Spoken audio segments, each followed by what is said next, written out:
bulldozer operator, riding for Tony Deniseski. And he comes to the academy the day before. The reason why I know this is because I was actually assigned to the academy at the time. And he comes to the thing, he's got that fucking mullet. That fucking blue jean jacket that he still has.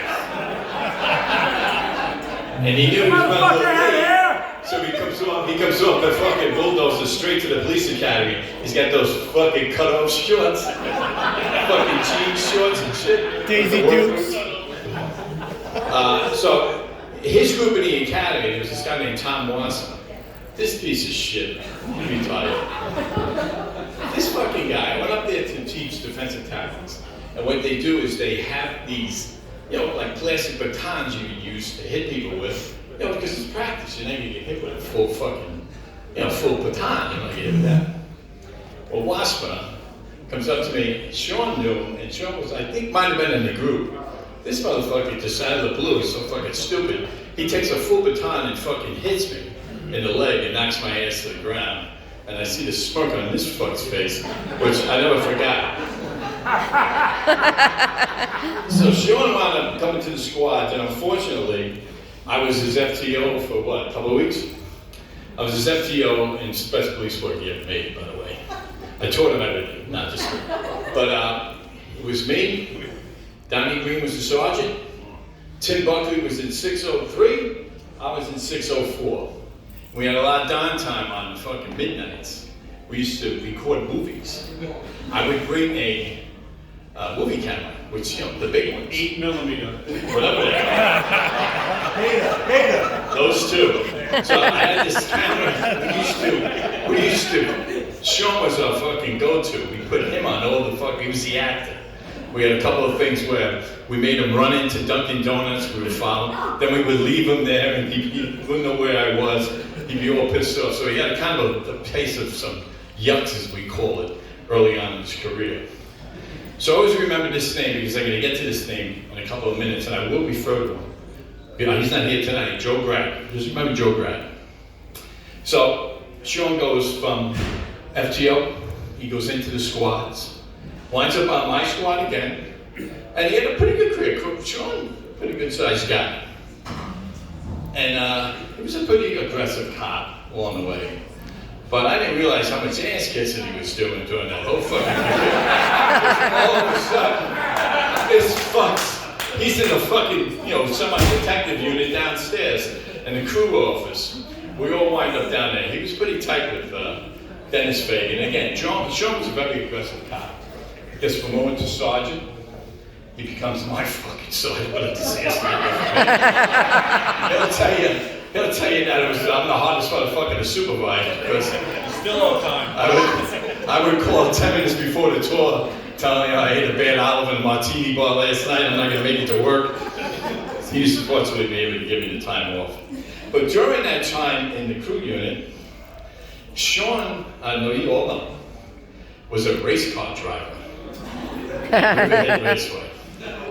Dennis Fagan became the sergeant. I see Dave Lassard laughing over there because he knows what's coming. He was running in this thing. You would hear him up there. I don't know if he's going to talk tonight, but he always likes to mumble. He's like, so I says, we got to go up to the fucking raceway. Because, he won a couple of things. He won a couple of races, He had a couple of races he won. And we hear him up there. I'd like to thank you all. I'd like to thank Katie's Deli for the sandwiches. Make-A-Wish Foundation. Then I go, stop it, stop, look, he's right there. So we're looking, and I'd like to introduce you to my crew. You see these fucking guys come out in chains and fucking jackets. He had some fucking crew over there. So we told him, I said, did he ask you? I said, brother, did you ask him for the fucking night off? Did he ask you for the night off? And he goes, yeah. I said, listen to him up there. I also like to thank my sergeant for giving me the night off. He used to fucking believe that, but he's a lying motherfucker. He did do it. Right, Dave? We were fucking laughing. That night too, that one night we were there, we were like in an undercover car. You remember I had the bandana on? I had this bandana on my head. I'm driving in the passenger seat. Dave's driving, Fagan's in the back seat, but we're going to look for Sean up at the thing. But I think at this time he's in the 16 in the fucking pits. Him, the Turkish boys, all them fucking guys, they're always fighting up there.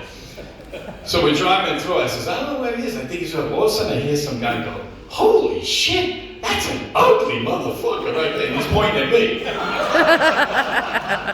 One of his goon friends. So the raceway stuff went along for a while, and I had gotten put back in the patrol, and Sean was, I don't think he was sergeant yet, but he did become sergeant. I wound up back downstairs with him again. And we had these fucking signs, which one of them almost killed me, by the way. Almost fucking killed me, right? You know. Almost killed me. But anyway, Sean became my sergeant. And breaking my balls with those fucking signs all the time. Everybody used to go, man, he gets breaking your fucking lights. I said, don't break my balls. I gotta get the fucking signs out, you know? Well, I used to put them up in the town garage, the armory, and I purposely wouldn't plug them in. So he would say, get the fucking signs out. I go, I can't. They're no good. Why? I forgot to plug them in. I would tell him. No, somebody went up there fucking with me because these guys used to go up. I drove the motorcycle.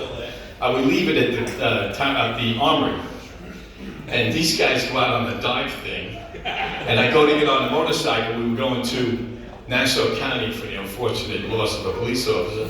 I get on the bike, and I look down, and I see a fan belt pointed out to the side. And I said, all right, that's it, I'm not going. And I had been riding the bike for about 10 years. I didn't realize there was no fucking fan belts on. And I think one of them comedians is standing right over there. So, as we went through our career, he winds up goes into the detective division as a sergeant. Then I worked for him in the patrol unit. I worked for him in the crew, cope, whatever they called it when we were there. When I was in I am in detective division. He was my sergeant. I just spent about half your career. And people laugh because they say, well, you also worked for him in the detective unit because you leveled up the fucking building the last 4 years we were there. Probably right there. But anyway, Sean becomes a lieutenant. Now he's one, you get the line supervisors of a sergeant, and you have a lieutenant who's pretty much administrative. He was my boss then. So he pretty much, my whole career, and his whole career, we worked together. But I want to go back to before we came on the police department. And this is why I said Joe Grattan. Joe Grattan saved his fucking ass. Because I get a call on midnight, Joe Grattan's the sergeant.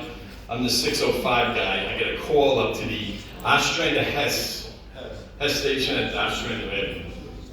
And it was a fight between a couple of Afro-Americans and Sean and his goons he had fucking hanging out with. So I see he said something, so I took it, speaking to the black guy. I said, that fuck's done, I'm going to get him. So I start walking towards him. I see him, he's walking with that fucking mullet. The jean jacket, which he still fucking has at times.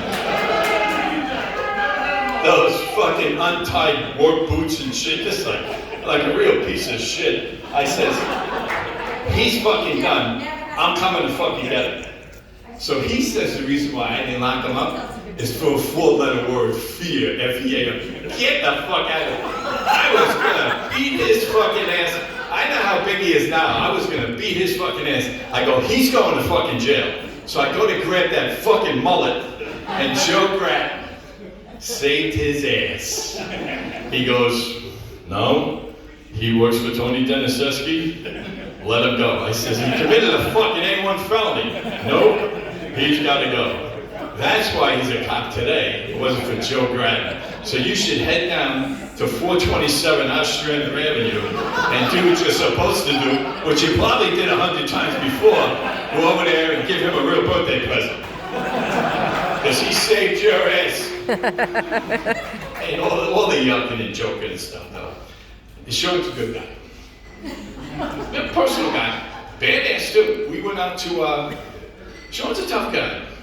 Remember we went out to West Hampton, and they used to call us for the help for the West Hampton and Montauk parades on St. Patrick's Day. I think it was the West Hampton one. I went to Montauk once, but I don't think he was there. But the West Hampton one was standing there, and the chief of West Hampton says, listen, you guys from fucking Riverhead, you guys got two fucking heavy hands. Just stay in the back. I don't want to like fucking their ass kicked or locked up. So right after that fucking asshole comes past me and Sean, and he says something to us. So I look at Sean looks at me, and Sean says, is I fucking a fucking crime here in Southampton? Because it sure as fuck is in Riverhead. And he says it to the fucking guy, but he knew he didn't want no part of us. But he was very intimidating, and I don't think, every time since then, I would talk to the chiefs and a couple of guys out there during the year, and they say, when you guys come, don't bring that fucking goon sergeant you got, because he's always fucking locking somebody up. But Sean was very intimidating, did a great job, had a great career, was a great horse to me. Sergeant Mace. Sergeant what? Sergeant Mace. Sergeant Mace. Yard. He loved that fucking Mace too. But, you know, they always say that people wake up every day and expect to have a batting average of 1,000. That doesn't pertain to many people. But that guy right there, he loved his cops, intimidating guy, great guy to follow through, and I was proud to work for him almost 30 years. God bless you, brother.